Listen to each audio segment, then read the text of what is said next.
कल्पना कीजिए कि आप एक ऐसे ग्रह पर हैं जहां सूरज केवल एक बार, 2 बार नहीं बल्कि 3 बार उगते हैं। कभी आसमान में 3 परछाई नाचती हैं और कभी अंधेरा ऐसा छा जाता है जैसे समय खुद थम गया हो। यह कोई कल्पना नहीं, यह है 3 बॉडी सिस्टम की बेहद खतरनाक और रहस्यमयी दुनिया।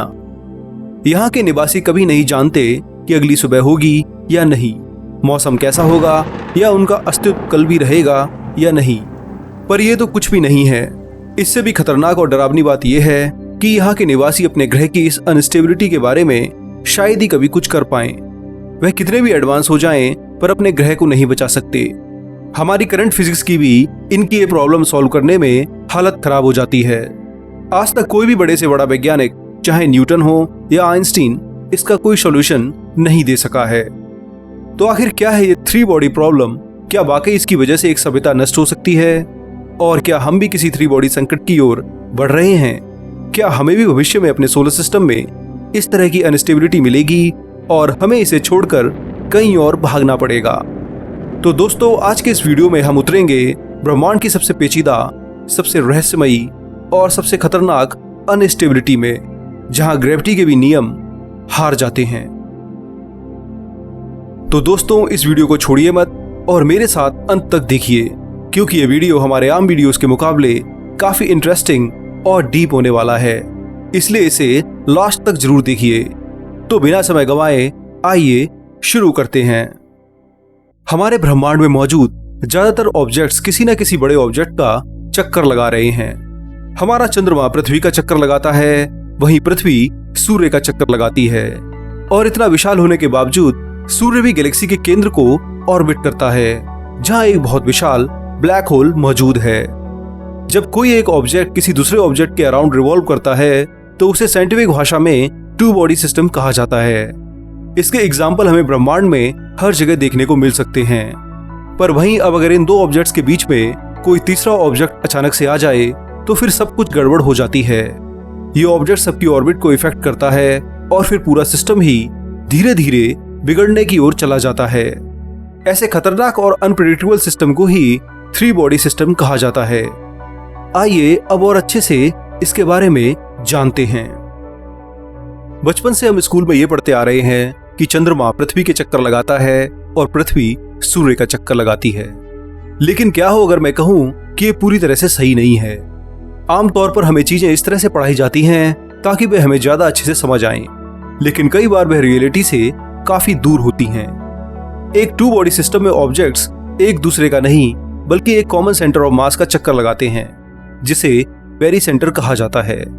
फॉर एग्जाम्पल, पृथ्वी और चंद्रमा के बीच का सेंटर ऑफ मास पृथ्वी के अंदर मौजूद रहता है और यही कारण है कि बाहर से देखने पर हमें ऐसा लगता है कि जैसे चंद्रमा पृथ्वी का चक्कर लगा रहा है, लेकिन असल में ये दोनों ही पृथ्वी के अंदर प्रेजेंट कॉमन पॉइंट का चक्कर लगा रहे होते हैं। कुछ ऐसा ही पृथ्वी और सूर्य के बीच में भी देखने को मिलता है।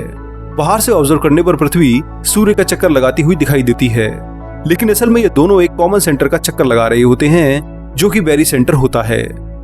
चीजें इंटरेस्टिंग तब हो जाती हैं जब 2 बॉडी सिस्टम में मौजूद दोनों ऑब्जेक्ट्स का मास काफी ज्यादा हो। उदाहरण के लिए जुपिटर हमारे सौरमंडल का सबसे बड़ा ग्रह है और इसका मास पृथ्वी से करीब 318 गुना ज्यादा है। इसी रीजन से इसका और सूर्य का पेरीसेंटर सूर्य के अंदर नहीं बल्कि उससे हल्का सा बाहर मौजूद रहता है। इसका मतलब यह है कि जुपिटर के साथ सूर्य भी उस पॉइंट को ऑर्बिट करता है, जिस वजह से वह अपनी पोजीशन पर वॉबल यानी डगमगाता हुआ दिखाई देता है। सिर्फ जुपिटर ही नहीं बल्कि सौरमंडल का हर एक प्लेनेट इस पेरीसेंटर कॉन्सेप्ट को ही फॉलो करता है। इंटरेस्टिंग बात यह है कि इन ग्रहों का ग्रेविटेशनल इन्फ्लुएंस सिर्फ सूर्य पर ही नहीं बल्कि सौरमंडल के बाकी ग्रहों पर भी अप्लाई होता है।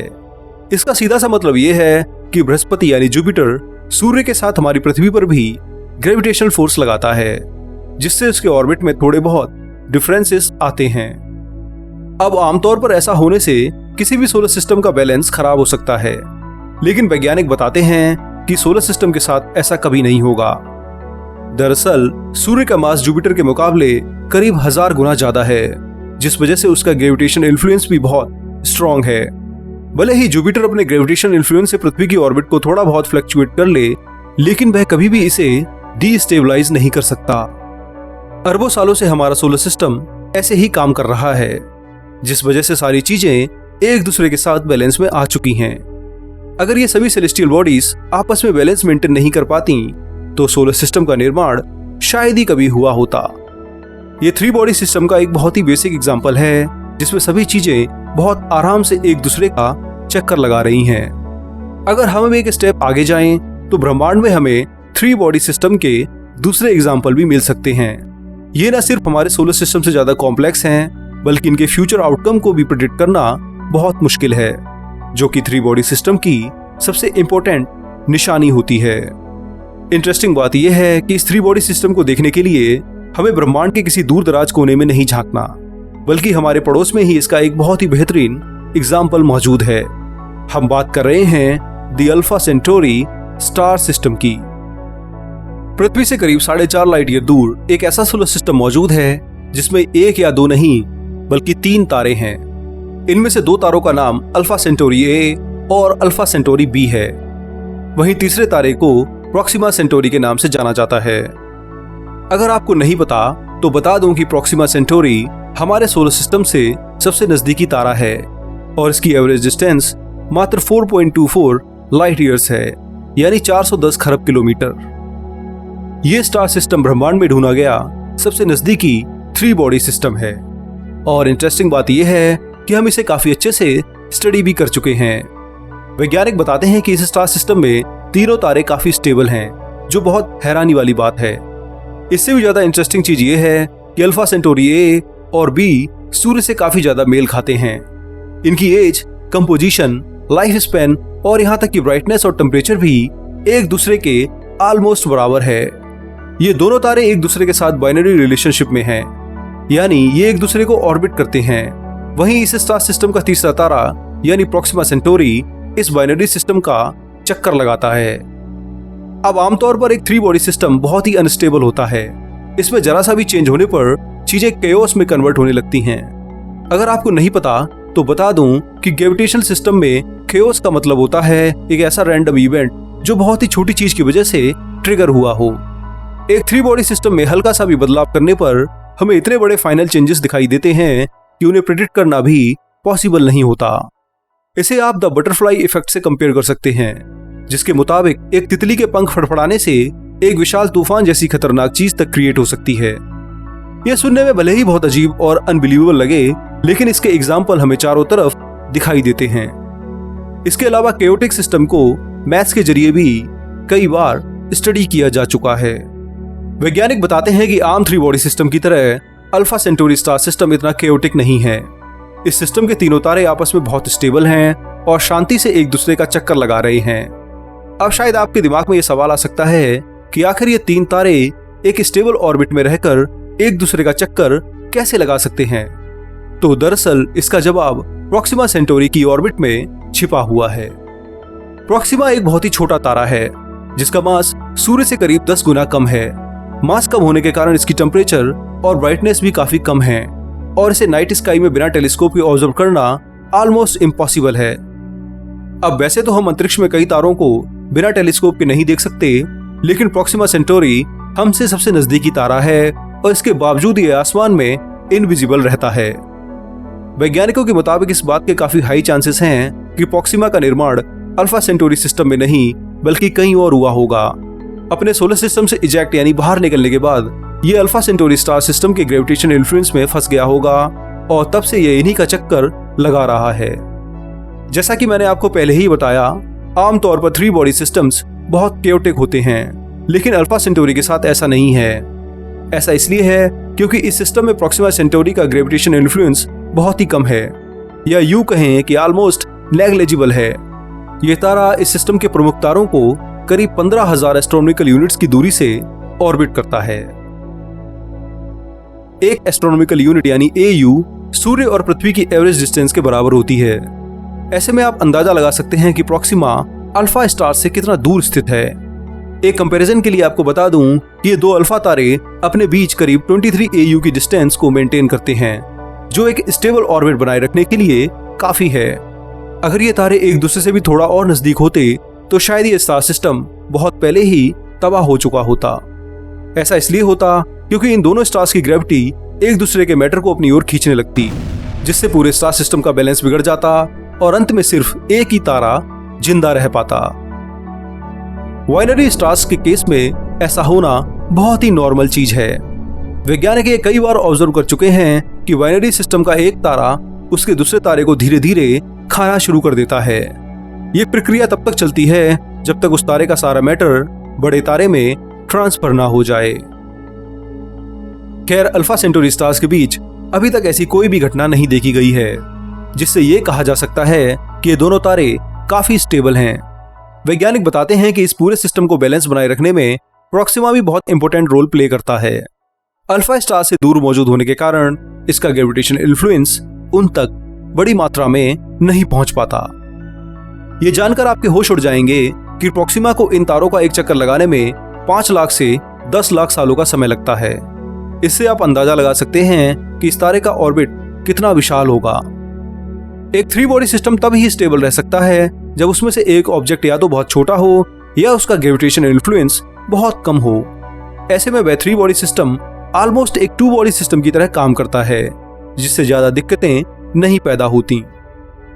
अगर उस थर्ड बॉडी का ग्रेविटेशन इन्फ्लुएंस भी बहुत हाई कर दिया जाए तो चीजें बहुत ही ज्यादा कॉम्प्लिकेटेड हो जाती हैं।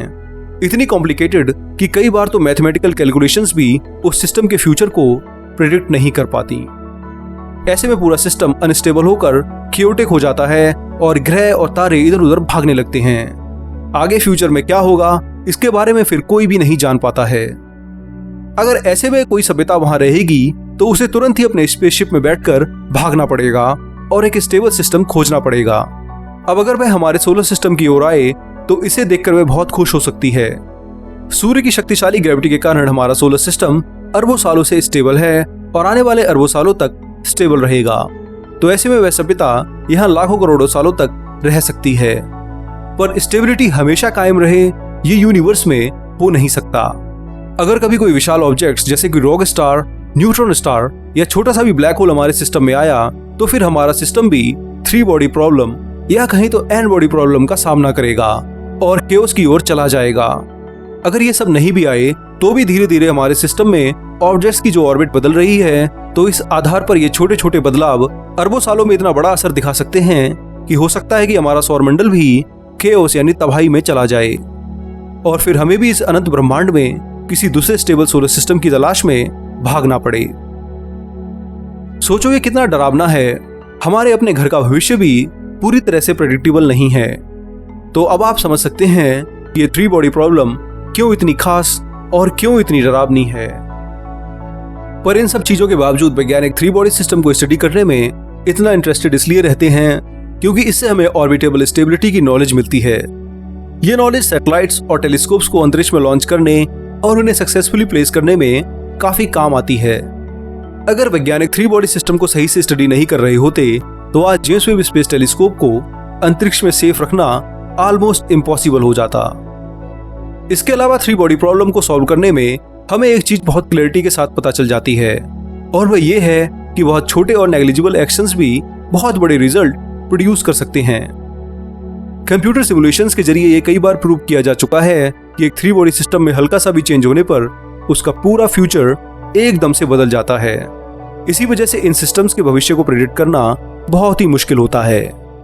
एक 2 बॉडी सिस्टम में हम बेसिक मैथ्स लगाकर उसके पास्ट और फ्यूचर के बारे में तुरंत जान सकते हैं, लेकिन 3 बॉडी सिस्टम में ऐसा करना पॉसिबल नहीं होता।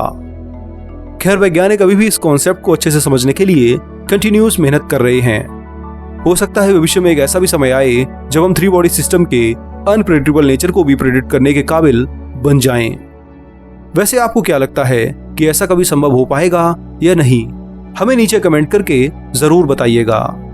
और इसके साथ साथ आप इस वीडियो को लाइक और शेयर कीजिए और हमारे साइमी चैनल को भी सब्सक्राइब कीजिए। अब दोस्तों, मैं आप लोगों से मिलूंगा अगले हफ्ते एक और मजेदार साइंस वीडियो के साथ। तब तक के लिए नमस्कार, जय हिंद, आपका दोस्त शिवम।